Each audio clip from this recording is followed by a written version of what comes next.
I also thank, of course, the United United Arab Emirates for being a benevolent sponsor to all of you.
Mr. Marcos, ang dami kong tanong.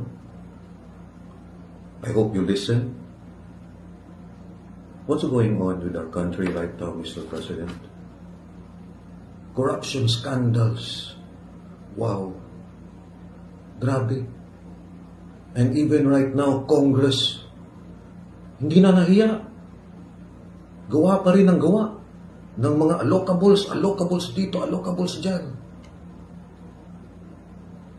Peso is at an all-time low. GDP below 4%. Stock market is below even pandemic levels. Economic growth, according to the World Bank, is down. Baka sa 2026 daw aakyat ng konti. Maybe. BSP says investment slump in this year to come. Tapos, what is Congress doing? Allocable dito, allocable dyan. You're the president, Mr. Marcos.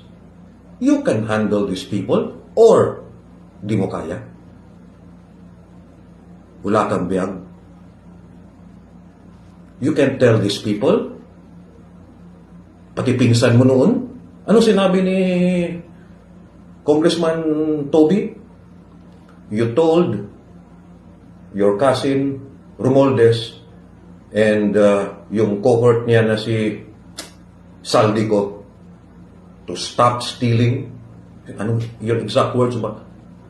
Ilang bang bahay sa Forbes gusto nyo? Ilang bang aeroplano at helicopter gusto nyo? Gaano ba karaming caviar ang kaya nyong kainin? Etc. etc. So meaning, alam mo, you know, or baka kasali ka. Sinabihan mo na eh. And still, they didn't do anything. So ano ka? You're a puppet?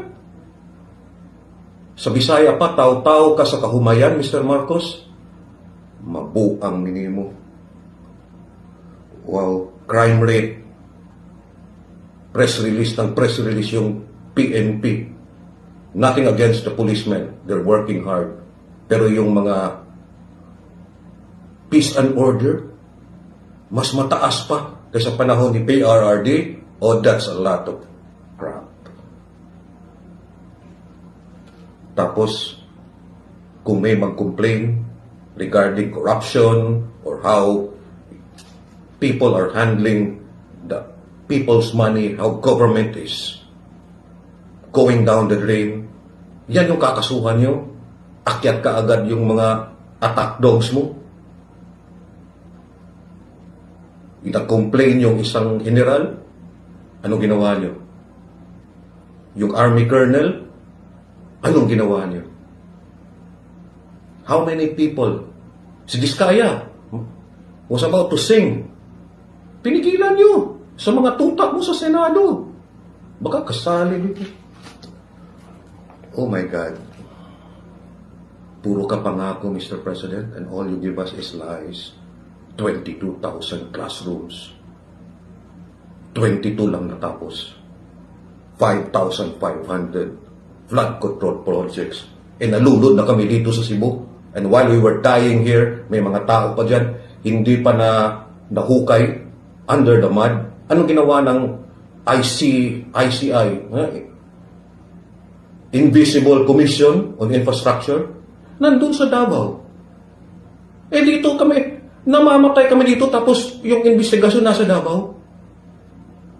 What kind of...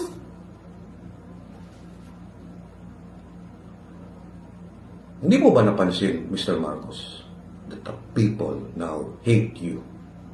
90%, according to the surveys, are not happy. Ayaw lang siguro sabihin, naggalit sila kasi wala nakasulat sa survey. Nagalit ba kayo kay Mr. Marcos? Kami galit na kami. And all you've been feeding us are lies, deceptions, cover-ups. Mr. Marcos, if you cannot handle this government and stop these rabid dogs from eating up our country, then you need to step down. Because from all the lies, deceptions you have given us, Mr. Marcos, you can't handle the truth. God save the Philippines.